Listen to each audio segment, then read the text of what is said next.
The U.S. Ticonderoga was one of 24 Access-class aircraft carriers built during World War II for the U.S. Navy. It was named after the capture of Fort Ticonderoga in the American Revolutionary War. The Ticonderoga was commissioned on May 1944 and served in several campaigns in the Pacific Theater of Operations, earning 5 battle stars, and was decommissioned shortly after the end of the war.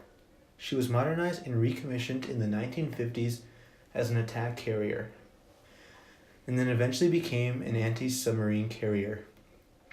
She was recommissioned too late to participate in the Korean War, but was very active in the Vietnam War, earning 3 Navy unit commendations, 1 maritime unit commendation, and 12 battle stars. It was decommissioned in 1973 and sold for scrap in 1975. A very important event in the Ticonderoga's history was a very important but also rather sad one. In 1945, it was attacked by a kamikaze attack in the Pacific Standard. The kamikaze attack happened on January 1st, 1945, when a ship was attacking the southern Japanese islands. It was in the middle of a large Navy combat battle when one of its fellow ships, the Langley, was hit by a kamikaze plane. This created a large cloud of smoke that was difficult for the gunners to see through, and before the flames could be put out on another ship, another plane came through the smoke and landed a hit on the Ticonderoga. This caused an explosion on the deck that killed about 100 men and destroyed several aircrafts. The captain immediately steered the ship away from combat, and the Ticonderoga was spared any more attacks on that day. Another very important event in the Ticonderoga's history was an event not only important for it, but for mankind in general. It was the recipient of the Apollo 17 spacecraft that landed in the Pacific Ocean. The flight crew was picked up by a Sikorsky SH-3 Sea King helicopter and was transported to the Ticonderoga, which had left from the island of Samoa about 350 miles away. The 3 astronauts, Eugene A. Cernan, Ronald A. Evans, and Harrison H. Schmitt, slipped aboard the aircraft carrier 52 minutes after it fell down. The splashdown of the Apollo 17 brought to an end the era of manned exploration of the moon, which had just begun 3 years, 3 days, 5 hours, 52 minutes, and 59 seconds earlier with the launch of Apollo 11, and the Ticonderoga was the last aircraft carrier to take part in this monumental activity. Elliot Piepenburg is a post-World War II veteran that enlisted in the Navy in 1953. Elliot joined the Navy directly after high school because he had no desired career and he wished to see the world. Really a heavy outfit, when we went out and done a test after we finally got going, and when we finally got onto the water. And the next day, everybody better be on the boat because otherwise you're going to be stuck. They don't wait for you if you aren't on there. Elliot was stationed to work in the control tower and worked as a radio operator, typist, and message conveyor for the captain. This was considered one of the best positions that you could get on an aircraft carrier.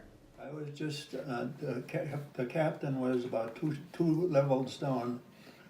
I don't know how many, I think it was about 7 or 8 down at the bottom, and I was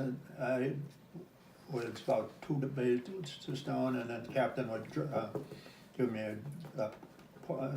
my thing, He typed. come up. Typist. You were the typist. I would tell him how many times, how much, and I'd get the stuff from the different, like the guy running the boats, how much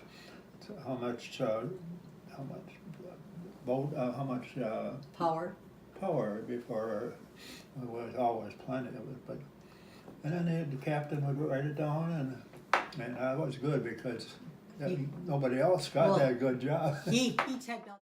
The Ticonderoga had a crew size of 3,448.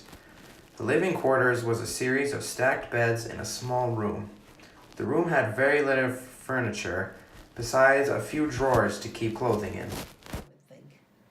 And but you didn't have a room by yourself. You had like a big room and they had bunks up, like how many bunks up? But the hill? No, you sleep in bunks. How many bunks up? Oh, about almost as high as No, how many? 3, 4 high? three. 3 high. And how many in a room? How many men in the room? I don't know, that's one for each. Well, I mean, one how for many each beds? There was more than 1 or 2 beds. one. But there's about 3 beds. Oh, no, 3 high, honey.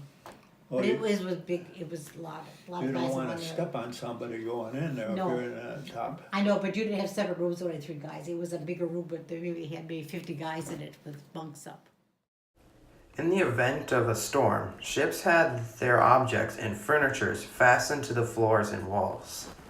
Waves hitting the ship's side and front would create a loud booming noise that would echo throughout the hull of the ship. But otherwise, it'll go boom, boom, and it goes, and you think the bombs underneath you are moving.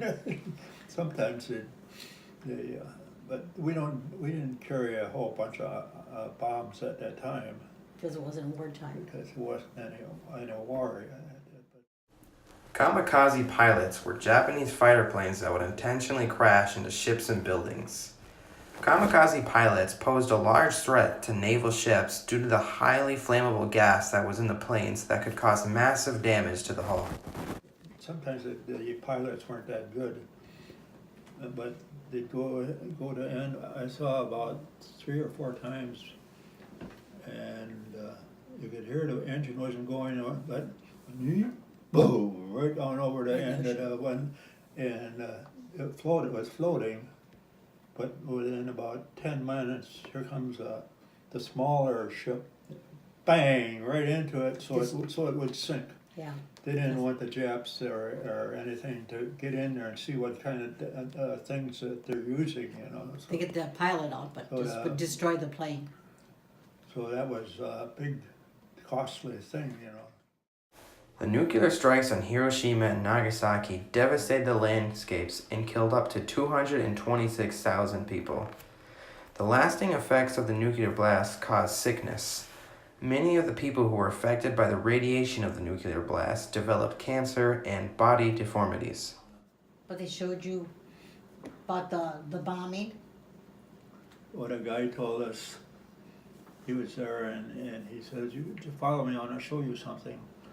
There was, I forget how many thousand people were killed with that atomic bomb. He took off his shirt.